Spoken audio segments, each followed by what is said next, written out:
Hi friends, R4iലേക്ക് എല്ലാവർക്കും സ്വാഗതം. ഇന്ന് നിഫ്റ്റി ഇന്നലെ നഷ്ടപ്പെട്ട ആ പോയിന്റിൻ്റെ 2/3 തിരിച്ചു പിടിച്ചതായിട്ട് നമുക്ക് കാണാം. ഇന്ന് ഏകദേശം 197 പോയിന്റോളം കയറിയിട്ട് 24,021 എന്നുള്ള ആ ഒരു നിർണായക ലെവലിന് മുകളിലേക്ക് വരാൻ നിഫ്റ്റിക്ക് സാധിച്ചിട്ടുണ്ട്. അപ്പോൾ മാർക്കറ്റ് സാധാരണഗതിയിൽ അതിൻ്റെ ഹൈയിലെത്തുമ്പോൾ സ്വാഭാവികമായിട്ടുള്ള ഇടിവുകൾ ഉണ്ടാവാറുണ്ട്. അപ്പോൾ സാധാരണയായി കാണാറുള്ള ഒരു ഡെഡ് കാറ്റ് ബൗൺസ് അതാവാം ഇന്നത്തെ ഈ ഒരു സ്വാഭാവിക തിരിച്ചുവരവിന് കാരണം. അതല്ലെങ്കിൽ ഒരു ടെക്നിക്കൽ റീബൗണ്ട് മാത്രമാകാം ഇത്. ഇപ്പോൾ മാർക്കറ്റ് ആ 24,000 എന്നുള്ള ആ ഒരു ശക്തമായ റെസിസ്റ്റൻസ് ലെവലിന് മുകളിൽ സസ്റ്റെയിൻ ചെയ്യൽ, അത് സ്ഥിരമായിട്ട് സസ്റ്റെയിൻ ചെയ്താൽ മാത്രമേ നമുക്ക് മാർക്കറ്റിനെ കുറിച്ചുള്ള ഒരു കൃത്യമായ ഒരു ഡയറക്ഷൻ ലഭിക്കുകയുള്ളൂ.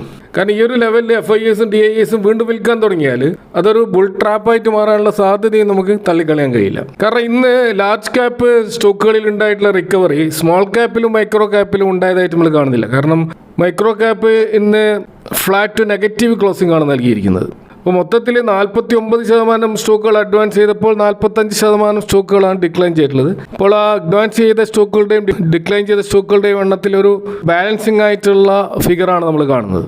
എന്നാൽ മാർക്കറ്റിൽ അനുകൂലമായിട്ടുള്ള കുറേ മാക്രോ എക്കണോമിക് ഡാറ്റകൾ നമുക്ക് കാണാൻ കഴിയും. ഏറ്റവും പ്രധാനപ്പെട്ടത് ബ്രന്റ് ക്രൂഡിൻ്റെ പ്രൈസാണ്. 75 എന്നുള്ള ലെവലിലേക്ക് ബ്രന്റ് ക്രൂഡ് വന്നിട്ടുണ്ട്. ഇന്ത്യൻ മാർക്കറ്റിനെ സംബന്ധിച്ചിടത്തോളം വളരെ അനുകൂലമായിട്ടുള്ള ഒരു പ്രൈസാണ്. കാരണം Brent crude oil $75 per barrel എന്ന ഈ ഒരു ലെവൽ ഇതിനു മുമ്പ് ക്രിയേറ്റ് ചെയ്തത് യുദ്ധത്തിന് മുമ്പാണ്. അതായത് ഈ വർഷം ഫെബ്രുവരിയിലാണ് ആ ഒരു 75 എന്നുള്ള ലോ ലെവലിൽ അത് ട്രേഡ് ചെയ്തുകൊണ്ടേയിരുന്നത്. അപ്പോൾ ആ ലെവലിലേക്കൊക്കെ ബ്രന്റ് ക്രൂഡ് തിരിച്ചു വരിക എന്ന് പറയുന്നത് തികച്ചും എൻകറേജിംഗ് ആയിട്ടുള്ള ഒരു കാര്യമാണ് മാർക്കറ്റിനെ സംബന്ധിച്ചിടത്തോളം. ഇതേപോലെ തന്നെയാണ് ഇന്നലെ നമ്മൾ കണ്ടതാണ്. മാർക്കറ്റ് ഏകദേശം 300 പോയിന്റുകളും ഇടിഞ്ഞിട്ടും DISും FISും ഒരേപോലെ നെറ്റ് ബയേഴ്സ് ആയിരുന്നു ഇന്നലെ മാർക്കറ്റിൽ. അപ്പോൾ ഇതും വളരെയധികം താല്പര്യമുണർത്തുന്ന ഒരു കാര്യമാണ്. സാധാരണ ഈ മാർക്കറ്റ് ഇത്രയധികം ഇടിയുമ്പോൾ ഇവരിൽ ആരെങ്കിലും വൻതോതിൽ നെറ്റ് സെല്ലേഴ്സായി മാറാറുണ്ട്. എന്നാൽ ഇവിടെ രണ്ടുപേരും വാങ്ങിയത് തന്നെ അത് സൂചിപ്പിക്കുന്നത് അവിടെ കാര്യമായ പരിഭ്രാന്തി സൃഷ്ടിച്ചത് റീറ്റെയിൽ ട്രേഡേഴ്സ് ആണെന്ന് മനസ്സിലാക്കാം. അപ്പം കൊറിയൻ മാർക്കറ്റിൽ ഉണ്ടായിട്ടുള്ള തകർച്ചയും US-ന്റെ ഫെഡ് റേറ്റിനെ കുറിച്ചുള്ള ആശങ്കകളും കണ്ടു ഭയന്നിട്ട് റീറ്റെയിലേഴ്സ് വലിയ തോതിൽ പാനിക് സെല്ലിംഗ് നടത്തിക്കൊണ്ട് നിഫ്റ്റി ഒരു പ്രത്യേക ലെവലിലേക്ക് താഴോട്ടേക്ക് പോയപ്പോൾ കൂട്ടത്തോടെ സ്റ്റോപ്പ് ലോസുകൾ ട്രിഗർ ചെയ്യപ്പെടുകയും ആ തകർച്ച വളരെ വേഗത്തിലാകുകയും ചെയ്തതായിട്ടാണ് നമുക്ക് മനസ്സിലാക്കാൻ കഴിയുന്നത്. കൂടാതെ മാർക്കറ്റിൽ ഒരു സെക്ടറൽ ഷിഫ്റ്റും നമുക്ക് കാണാൻ കഴിഞ്ഞു. ഇപ്പോൾ നിഫ്റ്റി IT-യും മെറ്റലും ഇടിഞ്ഞപ്പോൾ ഫാർമ സ്റ്റോക്കുകളിലാണ് കാര്യമായ ബൈങ് നടന്നത്. അതുകൂടെ തന്നെ ഡിഫൻസീവ് സ്റ്റോക്കുകളിലും ബാങ്കിങ് സ്റ്റോക്കുകളിലും ബൈങ് നടന്നതായിട്ട് കാണാം. അപ്പോൾ ഇന്നലെ വലിയ തോതിൽ ഇടിഞ്ഞ IT സെഗ്മെൻറ്റ് ഇന്ന് വീണ്ടും റിക്കവർ ചെയ്തതായിട്ട് നമുക്ക് കാണാൻ കഴിയുന്നുണ്ട്. അപ്പോൾ തീർച്ചയായിട്ടും നമ്മുടെ മാർക്കറ്റിനെ സംബന്ധിച്ചിടത്തോളം പോസിറ്റീവായിട്ടുള്ള വാർത്തകൾ വന്നുകൊണ്ടേയിരിക്കുന്നുണ്ട്. ഇപ്പോൾ ഏറ്റവും ഒടുവിൽ നമ്മൾ കാണുന്നത് കേന്ദ്ര ധനമന്ത്രി നിർമ്മല സീതാരാമനും US ട്രേഡ് റെപ്രസെൻറ്റേറ്റീവായിട്ടുള്ള ജാമിസൺ ഗ്രീറും തമ്മിൽ ഡൽഹിയിൽ നടത്തിയ കൂടിക്കാഴ്ചയിൽ വളരെ നിർണായകമായ ചില ചുവടുവെപ്പുകൾ ഉണ്ടാകുമെന്നാണ് പ്രതീക്ഷിക്കുന്നത്. ഇന്ത്യയും അമേരിക്കയും തമ്മിലുള്ള ഒരു ബൈലാറ്ററൽ ട്രേഡ് അഗ്രിമെന്റ് ഭാഗമായിട്ടുള്ള ഇടക്കാല കരാർ അത് അന്തിമമാക്കാനുള്ള ഒരു ചർച്ചയാണ് ഇപ്പോൾ നടന്നുകൊണ്ടിരിക്കുന്നത്. ഇപ്പോൾ കേന്ദ്ര വാണിജ്യ മന്ത്രി പീയൂഷ് ഗോയലുമായിട്ട് US സംഘം കൂടിക്കാഴ്ച നടത്തിയിട്ടുണ്ട്. അപ്പോൾ ജൂലൈ 24-നകം ഈ ഒരു ഇടക്കാല കരാറിൽ ഒപ്പുവെക്കാനാണ് ഇരു രാജ്യങ്ങളും ലക്ഷ്യമിടുന്നത്. അപ്പോൾ അമേരിക്ക ഇന്ത്യയും തമ്മിലുള്ള 99% ചർച്ചകളും ഇതിനോടകം പൂർത്തിയായിട്ടുണ്ടെന്നാണ് റിപ്പോർട്ടുകൾ സൂചിപ്പിക്കുന്നത്. അപ്പോൾ ഇത്തരത്തിലുള്ള ഈ റിപ്പോർട്ട് യാഥാർത്ഥ്യമാകുമ്പോൾ എക്സ്പോർട്ടഡ് ഓറിയൻ്റ് ആയിട്ടുള്ള സെക്ടറുകളിൽ അത് വലിയ നേട്ടം ഉണ്ടാക്കും. അപ്പോൾ അത്തരത്തിൽ തീർച്ചയായിട്ടും ഒരു സെക്ടറാണ് ടെക്സ്റ്റൈൽസ് ആൻഡ് ഗാർമെൻറ്റ്സ്. അപ്പോൾ അവിടെ Trident, Welspun Living, KPR Mills, Page Industries, Kitex തുടങ്ങിയ പല സ്റ്റോക്കുകളിലും ഇതിൻ്റെ പോസിറ്റീവായിട്ടുള്ള ഇമ്പാക്റ്റ് ഉണ്ടായേക്കാം. ഇതേപോലെ ഈ ടെക് ടാലൻറ്റുകളുടെ എക്സ്ചേഞ്ചുമായി ബന്ധപ്പെട്ട് IT കമ്പനികൾക്ക് US-ലേക്ക് അവരുടെ ബിസിനസ് കൂടുതൽ എളുപ്പമാകാനും വിസ നടപടികൾ സുഗമമാക്കാനും സഹായിക്കും. അപ്പോൾ ഇതൊക്കെ ഇന്ത്യയുടെ IT സ്റ്റോക്കുകളായിട്ട് TCS, Infosys, Wipro, HCL tech, tech Mahindra പോലെയുള്ള സ്റ്റോക്കുകളിൽ. കൂടാതെ ഇന്ത്യയിൽ നിന്നുള്ള ജനറിക് മരുന്നുകളുടെ ഏറ്റവും വലിയ മാർക്കറ്റാണ് US. അപ്പോൾ ഈ താരിഫ് ഇളവുകൾ വരുമ്പോൾ ഫാർമ കമ്പനികളുടെ പ്രോഫിറ്റബിലിറ്റി അത് തീർച്ചയായിട്ടും വർദ്ധിപ്പിക്കും. അതുകൊണ്ട് തന്നെ സൺഫാർമ, ഡോക്ടർ റെഡ്ഡീസ് ലാബ്, സിപ്ല, ലൂപ്പിൻ പോലെയുള്ള സ്റ്റോക്കുകൾ തീർച്ചയായിട്ടും ലൈംലൈറ്റിൽ വരും. ഇതേപോലെ തന്നെ അമേരിക്കൻ ടെക്നോളജിയും അവരുടെ ഇൻവെസ്റ്റ്മെൻറ്റും ഇന്ത്യയിലെ ഇലക്ട്രോണിക്സ് ആൻഡ് മാനുഫാക്ചറിങ് മേഖലയിലേക്ക് വരാൻ ഈ കരാർ വഴിയൊരുക്കും. അപ്പോൾ അത്തരത്തിൽ നമുക്ക് Dixon technologies, Tata Elxsi, CG power, അതുപോലെ ഡിഫൻസ് മേഖലയിലുള്ള സ്റ്റോക്കുകളിലേക്കും പുതിയ ഓർഡറുകൾ ലഭിക്കാനുള്ള സാധ്യതയും ഈ കരാറിലൂടെ ലഭിക്കും. അപ്പോൾ തീർച്ചയായിട്ടും ഈ ഒരു കരാർ ഫൈനലൈസ് ചെയ്യപ്പെടുമ്പോൾ നമ്മുടെ മാർക്കറ്റിൻ്റെ നിലവിലുള്ള ഈ ഒരു ഡൗൺ ട്രെൻഡ് പൂർണ്ണമായും ഇല്ലാതാകുമെന്നാണ് പൊതുവെ പ്രതീക്ഷിക്കുന്നത്. ഇപ്പോൾ നിഫ്റ്റിയിലെ എക്സ്പോർട്ട് ഓറിയൻറ്റഡ് ആയിട്ടുള്ള ഹെവി സ്റ്റോക്കുകൾ അതിൻ്റെ ഒരു മുന്നേറ്റം നമുക്ക് തീർച്ചയായിട്ടും പ്രതീക്ഷിക്കാം. അപ്പോൾ ജൂലൈ 24 വരുന്ന ഔദ്യോഗിക പ്രഖ്യാപനങ്ങൾക്കായിട്ട് നമ്മൾ ഈ സെക്ടറുകളുടെ സ്റ്റോക്കുകൾ സൂക്ഷ്മമായിട്ട് നിരീക്ഷിക്കേണ്ടതാണ്. ഇനി നമ്മൾ ഇന്നലെ ഇന്ത്യൻ മാർക്കറ്റിൻ്റെ തകർച്ചയ്ക്ക് കാരണമെന്ന് പറയപ്പെടുന്ന കൊറിയൻ മാർക്കറ്റിലുള്ള ഫോള്, അത് നമ്മളൊന്ന് വിലയിരുത്തി നോക്കിക്കഴിഞ്ഞാൽ നമുക്ക് മനസ്സിലാക്കാൻ കഴിയുന്നത് യഥാർത്ഥത്തിൽ കൊറിയൻ മാർക്കറ്റിൻ്റെ ക്രാഷ് ഇന്ത്യൻ മാർക്കറ്റിനെ ബാധിക്കേണ്ട ഒരു കാര്യമില്ല. കാരണം കൊറിയൻ മാർക്കറ്റ് AI സെമി കണ്ടക്ടറിൻ്റെ ആ ഒരു ഭ്രാന്ത് മൂലം വൻതോതിൽ വളറ്റൈലായ ഒരു മാർക്കറ്റാണ്. കാരണം ഈ ഒരു വർഷം തന്നെ 3 തവണയാണ് കോസ്പി 5% കൂടുതൽ ഇടിഞ്ഞത്. അതേപോലെ തന്നെ 5% കൂടുതൽ അത് കയറുകയും ചെയ്യും. ഇപ്പോൾ ജൂൺ 23 ഏറ്റവും വലിയ തകർച്ചയാണ് കഴിഞ്ഞ ദിവസം അത് ഉണ്ടാക്കിയിട്ടുള്ളത്. ഏകദേശം 10% മാർക്കറ്റ് തകർന്നു. അപ്പോൾ വലിയ തോതിലുള്ള സെല്ലിംഗ് പ്രഷർ കാരണം 20 മിനിറ്റോളം ട്രേഡിംഗ് അവർക്ക് നിർത്തിവെക്കേണ്ടി വന്നു. അതേപോലെ കഴിഞ്ഞ ദിവസം ഉണ്ടായ തകർച്ച ശേഷം ഇന്ന് നമ്മൾ കാണുന്നത് ഏകദേശം 4% ഒരു തിരിച്ചുവരവ് ഈ കൊറിയൻ ഇൻഡെക്സിൽ ഉണ്ടായിട്ടുണ്ട്. അപ്പോൾ അവിടുത്തെ പ്രധാനപ്പെട്ട സെമി കണ്ടക്ടർ സ്റ്റോക്കുകളായിട്ടുള്ള സാംസങ്ങും SK ഹൈനിങ്സും ഇന്ന് 5% മുതൽ 8% വരെ മുകളിലേക്ക് ഉയർന്നു. അപ്പോൾ ഇത്തരത്തിലുള്ള ഒരു വലിയ വളറ്റിലിറ്റി കൊറിയൻ മാർക്കറ്റിൽ ഉണ്ടാകുന്നതിന് പിന്നിൽ US AI കമ്പനികളിലുള്ള ഡിമാൻഡാണ് അവിടെ പ്രതിഫലിക്കുന്നത്. ഇപ്പോൾ പല AI കമ്പനികളുടെയും ഓഹരി വിലകൾ ഇപ്പോഴും വളരെ ഉയർന്ന പ്രീമിയം വാല്യുവേഷനിലാണ്. അപ്പോൾ കമ്പനികൾ അവർ നല്ല റിസൾട്ട് കാണിച്ചാൽ പോലും അവരുടെ ഭാവി ഗൈഡൻസ് മാർക്കറ്റ് പ്രതീക്ഷിക്കുന്ന ആ ലെവലിൽ വന്നിട്ടില്ലെങ്കിൽ നിക്ഷേപകർ പെട്ടെന്ന് നിരാശരാകുകയും ഓഹരികൾ വിറ്റഴിക്കാൻ തുടങ്ങുകയും ചെയ്യും.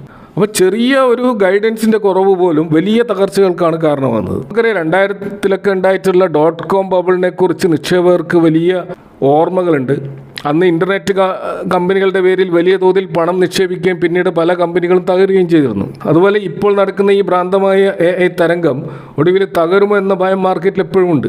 അതുകൊണ്ടാണ് ചെറിയ സൂചനകൾ കണ്ടാൽ പോലും പണം പെട്ടെന്ന് പിൻവലിക്കാൻ എല്ലാവരും ധൃതി കൂട്ടുന്നത്. കൂടാതെ AI സാങ്കേതികവിദ്യ വികസിപ്പിക്കുന്നതിനും ഡാറ്റാ സെൻറ്ററുകൾ സ്ഥാപിക്കുന്നതിനും ഭീമമായ കാപ്പക്സ് ആണ് കമ്പനികൾ ചെലവഴിക്കുന്നത്. അപ്പോൾ ഈ ചെലവുകൾക്ക് ആനുപാതികമായിട്ടുള്ള ലാഭം അഥവാ റിട്ടേൺ ഓൺ ഇൻവെസ്റ്റ്മെൻറ്റ് എപ്പോൾ മുതൽ കിട്ടുമെന്നതിനെക്കുറിച്ച് ഇപ്പോഴും ഒരു വ്യക്തതയില്ല. കൂടാതെ Microsoft, Google, Meta, apple, Nvidia തുടങ്ങി വമ്പന്മാർ തമ്മിൽ AI രംഗത്ത് വലിയ മത്സരമാണ് നടക്കുന്നത്. അപ്പോൾ ഏത് കമ്പനിയാണ് മാർക്കറ്റ് പിടിച്ചെടുക്കുക എന്ന് ഇപ്പോഴും പ്രവചിക്കാൻ കഴിയാത്ത അവസ്ഥയാണ്. ഇതുകൂടാതെ AI സ്റ്റോക്കുകളിലെ ഭൂരിഭാഗവും വൻതോതിലുള്ള സ്പെക്കുലേഷനും ആൽഗരിതം ബേസ്ഡ് ആയിട്ടുള്ള ട്രേഡിംഗ് നടക്കുന്നുണ്ട്. അപ്പോൾ ഗൈഡൻസ് റിപ്പോർട്ടുകളിലുള്ള വാക്കുകൾ പോലും AI സോഫ്റ്റ്വെയറുകൾ ഉപയോഗിച്ച് വിശകലനം ചെയ്തിട്ട് സെക്കൻഡുകൾ കൊണ്ട് ലക്ഷക്കണക്കിന് ഓഹരികൾ വിൽക്കാനും വാങ്ങാനും ഈ അൽഗരിതമിക് കമ്പ്യൂട്ടർ പ്രോഗ്രാമുകൾക്ക് കഴിയും. അതും ഈ വളറ്റിലിറ്റി വലിയ തോതിൽ ഇരട്ടിയാക്കുന്നുണ്ട്. അപ്പോൾ ഈ കൊറിയൻ മാർക്കറ്റിൽ അടുത്തിടെ ഉണ്ടായിട്ടുള്ള വലിയ തകർച്ചകൾ പലപ്പോഴും US മാർക്കറ്റിൽ ഉണ്ടാകുന്ന AI റിലേറ്റഡ് ആയിട്ട് വളറ്റിലിറ്റിയുടെ ഒരു പ്രതിഫലനമായിരിക്കും. കാരണം ഈ കൊറിയൻ മാർക്കറ്റിൽ ഉണ്ടായിട്ടുള്ള ഈ ഒരു ഇടിവ്, ഈ 10% ഇടിവ് അഥവാ ഇന്ത്യൻ മാർക്കറ്റിലാണ് സംഭവിച്ചതെങ്കിൽ അവിടെ 2400 പോയിന്റ് വരെയായിരിക്കും ഇന്ത്യൻ മാർക്കറ്റ് ഇടിയുക. അത്തരമൊരു ഇടിവ് ഇന്ത്യൻ മാർക്കറ്റിൽ ഉണ്ടായാൽ അതൊരു വൻ ദുരന്തമായിരിക്കും. എന്നാൽ കൊറിയയിൽ അത്തരത്തിലുള്ള ഇടിവുണ്ടാകുമ്പോൾ അത് പ്രശ്നമാകാത്തതിൻ്റെ ഒരു പ്രധാന കാരണം അവിടെ ഇൻഡെക്സ് വലിയ തോതിൽ കോൺസെൻട്രേറ്റ് ചെയ്യപ്പെട്ടിരിക്കുകയാണ്. ഇപ്പോൾ കൊറിയൻ മാർക്കറ്റിലെ ഈ കോസ്പിയുടെ 50% വരുന്നത് സാംസങ് ഇലക്ട്രോണിക്സും SK ഹൈനിങ്സും എന്ന AI സെമി കണ്ടക്ടർ കമ്പനികളാണ്. അപ്പോൾ ഈ 2 കമ്പനികളും 12%-ലധികമാണ് കഴിഞ്ഞ ദിവസം ഇടിഞ്ഞത്. അപ്പോൾ ഇത് കാരണമാണ് കോസ്പി ഇൻഡെക്സ് മൊത്തമായിട്ട് 10% താഴത്തേക്ക് വായിച്ചത്. എന്നാൽ ഇന്ത്യൻ മാർക്കറ്റിൽ നമ്മുടെ ബെഞ്ച് മാർക്കായ നിഫ്റ്റിയിൽ ഇത്തരമൊരു ഓവർ കോൺസെൻട്രേഷൻ ഇല്ല. നിഫ്റ്റിയിലെ ഏറ്റവും വലിയ കമ്പനിയായിട്ടുള്ള റിലയൻസ് ഇൻഡസ്ട്രീസിന് പോലും 9% മുതൽ 10% വരെ വെയിറ്റേജ് മാത്രമേ നിഫ്റ്റിയിലുള്ളൂ. അപ്പോൾ ബാക്കി വിഹിതങ്ങൾ ബാങ്കിങ്, IT, ഓട്ടോമൊബൈൽ, FMCG എന്നിങ്ങനെ പല സെക്ടറുകളായിട്ട് വിഭജിക്കപ്പെട്ടിരിക്കുന്നുണ്ട്. അതിനാൽ 1-2 കമ്പനികൾ തകർന്നാൽ പോലും നിഫ്റ്റി 10% ഇടിയുകയില്ല. എന്നാൽ കൊറിയയിലെ സ്ഥിതി 2 കമ്പനികൾ ഇടിഞ്ഞാൽ 10% ഇടിവാണ് ഉണ്ടാകുന്നത്. അതുകൂടാതെ കൊറിയയിൽ നിന്ന് ഫോറിൻ ഇൻവെസ്റ്റേഴ്സ് വൻതോതിൽ പിൻവലിച്ചപ്പോൾ അവരുടെ മാർക്കറ്റിനെ താങ്ങി നിർത്താൻ ഡൊമസ്റ്റിക് ഫണ്ടുകൾക്ക് സാധിക്കുന്നില്ല. കാരണം അവിടെ സാധാരണക്കാരായിട്ടുള്ള റീറ്റെയിൽ നിക്ഷേപകർ വലിയ തോതിലുള്ള ലീവറേജ് എടുത്തുകൊണ്ട് അല്ലെങ്കിൽ കടം വാങ്ങിക്കൊണ്ടാണ് ട്രേഡ് ചെയ്യുന്നത്. അത് മാർജിൻ കോൾ വരികയും ബ്രോക്കേഴ്സ് സ്റ്റോക്കുകൾ പൂർണ്ണമായിട്ട് വിറ്റഴിക്കുകയും ചെയ്യുന്നത് കൊണ്ട് തന്നെ വമ്പിച്ച തകർച്ച ഉണ്ടാകുകയും ചെയ്യുന്നുണ്ട്. അപ്പോൾ ഇന്ത്യൻ മാർക്കറ്റിനെ സംബന്ധിച്ചിടത്തോളം നമ്മുടെ കരുത്ത് എന്ന് പറയുന്നത് ഇവിടുത്തെ റീറ്റെയിൽ നിക്ഷേപകരും SIP വഴിയുള്ള പണമൊഴുക്കുമാണ്. അപ്പോൾ വിദേശ നിക്ഷേപകർ ഇത്ര വലിയ തുക പിൻവലിച്ചാലും ഇന്ത്യയിലെ ഡൊമസ്റ്റിക് ഇൻവെസ്റ്റേഴ്സ്, പ്രത്യേകിച്ച് LIC അതുപോലെ മ്യൂച്വൽ ഫണ്ടുകൾ മാർക്കറ്റിനെ വലിയ തകർച്ചയിൽ നിന്നും ഒരു പരിധിവരെ താങ്ങി നിർത്താറുണ്ട്. അതുപോലെ ഇന്ന് സ്റ്റോക്ക് സ്പെസിഫിക് ആയിട്ട് നമ്മൾ നോക്കുകയാണെങ്കിൽ ഏകദേശം 6% ഇടിഞ്ഞ ഒരു സ്റ്റോക്കാണ് IRFC. അപ്പോൾ IRFCയുടെ ഓഫീസ് പ്രഖ്യാപിച്ചതാണ് ഈ ഒരു ഇടിവിന് കാരണമായിട്ടുള്ളത്. അപ്പോൾ 94-98 റേഞ്ചിൽ ട്രേഡ് ചെയ്തുകൊണ്ടേയിരുന്ന IRFCയുടെ ഓഫർ ഫോർ സെയിലിൻ്റെ പ്രൈസ് നിശ്ചയിച്ചിരിക്കുന്നത് 91. സ്വാഭാവികമായിട്ടും അത്തരമൊരു പ്രൈസ് വരുമ്പോൾ ഒരു ഇടിവ് സ്റ്റോക്കിൽ എന്തായാലും ഉണ്ടാവും. അപ്പോൾ IRFCയെ സംബന്ധിച്ചിടത്തോളം 2024 ഇവർ രേഖപ്പെടുത്തിയിട്ടുള്ള ഏറ്റവും ഹയസ്റ്റ് പ്രൈസിൽ നിന്ന് ഇപ്പോൾ ഏകദേശം 60% താഴെയാണ് സ്റ്റോക്ക് ട്രേഡ് ചെയ്യുന്നത്. ആ ഒരു വിലയിലാണ് ഇപ്പോൾ OFS ലഭിക്കുന്നത്. യഥാർത്ഥത്തിൽ IRFCയുടെ ബിസിനസ് ഇന്ത്യയിലെ റെയിൽവേക്ക് ആവശ്യമായ ഫണ്ടിങ് നൽകുന്ന ഒരു പ്രധാനപ്പെട്ട ഒരു പൊതുമേഖലാ സ്ഥാപനമാണിത്. അപ്പോൾ റെയിൽവേ മന്ത്രാലയത്തിൻ്റെ പിന്തുണ ഉള്ളത് കൊണ്ട് തന്നെ ഇതിൻ്റെ NPA അഥവാ കിട്ടാക്കടം അത് 0% ആണ്. അപ്പോൾ ഇത് വലിയൊരു സുരക്ഷിതത്വമാണ് ഇൻവെസ്റ്റേഴ്സ് നൽകുന്നത്. അതുപോലെ മാർച്ച് ക്വാർട്ടറിലൂടെ ഇവരുടെ സ്റ്റഡി ആയിട്ടുള്ള ഏർണിങ്സ് റിപ്പോർട്ട് ആയിട്ട് നമുക്ക് കാണാൻ കഴിയും. എന്നാൽ ഇവിടെ ഇപ്പോൾ സംഭവിക്കുന്നത് സെബിയുടെ നിയമപ്രകാരം ഒരു listed company public share holding ഏറ്റവും മിനിമം 25% അത് ഉണ്ടാവണമെന്നുള്ള നിബന്ധനയുണ്ട്. അപ്പോൾ നിലവിൽ സർക്കാരിന് IRFCയിൽ വലിയ തോതിൽ ഓഹരി പങ്കാളിത്തമുണ്ട്, ഏകദേശം 84%. അപ്പോൾ ഇത് 75 കുറക്കുന്നതിനായിട്ട് സർക്കാർ ഭാവിയിലും കൂടുതൽ OFSകൾ കൊണ്ടുവരാൻ സാധ്യതയുണ്ട്. അപ്പോൾ മാർക്കറ്റിൽ തുടർച്ചയായിട്ട് ഈ രീതിയിൽ ഷെയറുകൾ വരുമ്പോൾ വില പെട്ടെന്ന് ഉയരാനുള്ള സാധ്യത വളരെ കുറവായിരിക്കും. അപ്പോൾ ഈ വർഷം ഫെബ്രുവരിയിൽ സർക്കാർ കൊണ്ടുവന്ന ഓഫേഴ്സ് ഇൻസ്റ്റിറ്റ്യൂഷൻസിൻ്റെ ഭാഗത്ത് നിന്ന് വലിയ പിന്തുണ ലഭിച്ചിരുന്നില്ല. എന്നാൽ ഇപ്രാവശ്യം ഈ ഒരു IRFCയുടെ ഓഫേഴ്സിന് എത്രമാത്രം ഡിമാൻഡ് ഉണ്ട് എന്നുള്ളത് വളരെ നിർണായകമായ ഒരു കാര്യമാണ്. പക്ഷേ ഇവിടെ ലോങ് ടേം ഹോൾഡേഴ്സിനെ സംബന്ധിച്ചിടത്തോളം ഈ ഒരു ഓഫേഴ്സിൽ പങ്കെടുക്കുന്നതിൽ പ്രശ്നങ്ങളില്ല. പക്ഷേ ഒരു ഷോർട്ട് ടേം ട്രേഡേഴ്സ് ആണെങ്കിൽ അവിടെ ഓഫേഴ്സിൽ നിന്നും വിട്ടുനിൽക്കുന്നത് നല്ലത്. കാരണം കൂടുതൽ സ്റ്റോക്കുകൾ മാർക്കറ്റിൽ എത്തുന്നതിനാൽ ഇതിൻ്റെ വില സമീപകാലത്ത് വലിയ തോതിൽ ഉയരാനുള്ള സാധ്യത വളരെ കുറവാണ്. ഇനി നമ്മുടെ നിഫ്റ്റിയുടെ ലെവലുകൾ നോക്കുകയാണെങ്കിൽ ഇന്ന് പുട്ട് കോൾ റേഷ്യോ കാണുന്നത് 1.18 എന്ന ലെവലാണ്. അപ്പോൾ അവിടെ മൈൽഡ്ലി ബുള്ളിഷ് ആയിട്ടുള്ള ഒരു പോസിറ്റീവ് സോണിലാണ് മാർക്കറ്റ് ഇപ്പോൾ ഉള്ളത്. അപ്പോൾ 24,000 എന്ന ലെവലിനും അതിന് താഴെയുമായിട്ട് പുട്ട് റേറ്റേഴ്സ് ശക്തമായി നിലയുറപ്പിച്ചിട്ടുണ്ട്. അതുകൊണ്ട് തന്നെ മാർക്കറ്റ് വലിയ തോതിൽ താഴോട്ടേക്ക് പോകാനുള്ള സാധ്യത കുറവാണ്. എങ്കിൽ പോലും നാളത്തെ മാർക്കറ്റിനെ സംബന്ധിച്ചിടത്തോളം അതിനുശേഷം വരുന്ന 3 ട്രേഡിംഗ് ഡേ അവധി ദിനങ്ങളാണ്. അപ്പോൾ അതിൻ്റെ ഭാഗമായിട്ടുള്ള ഒരു വളറ്റിലിറ്റി നമ്മൾ പ്രതീക്ഷിക്കേണ്ടി വരും. എങ്കിലും നിലവിലുള്ള ടെക്നിക്കൽ ലെവൽ വെച്ചിട്ട് 23,950-നും 24,100-നും ഇടയിൽ എവിടെയെങ്കിലും ക്ലോസ് ചെയ്യാനുള്ള ഒരു സാധ്യതയാണ് ഡാറ്റ നൽകുന്ന സൂചന. എങ്കിലും നമുക്കറിയാം റീറ്റെയിൽ ഇൻവെസ്റ്റേഴ്സ് ഇപ്പോൾ അത്രയധികം മാർക്കറ്റിൽ ബുള്ളിഷ് അല്ല. അത് എത്രമാത്രം അടുത്ത ദിവസങ്ങളിലുള്ള മാർക്കറ്റിനെ സ്വാധീനിക്കുമെന്നുള്ളതും വളരെ പ്രധാനമാണ്. അപ്പോൾ ഇതൊക്കെയാണ് ഇന്നത്തെ മാർക്കറ്റുമായി ബന്ധപ്പെട്ട് നിങ്ങളെ ഷെയർ ആണുള്ളത്. ഈ വിഷയങ്ങളുമായി ബന്ധപ്പെട്ട നിങ്ങളുടെ അഭിപ്രായങ്ങളും കമൻറ്റുകൾ അറിയിക്കുക. Thank for watching. See you next time with another video.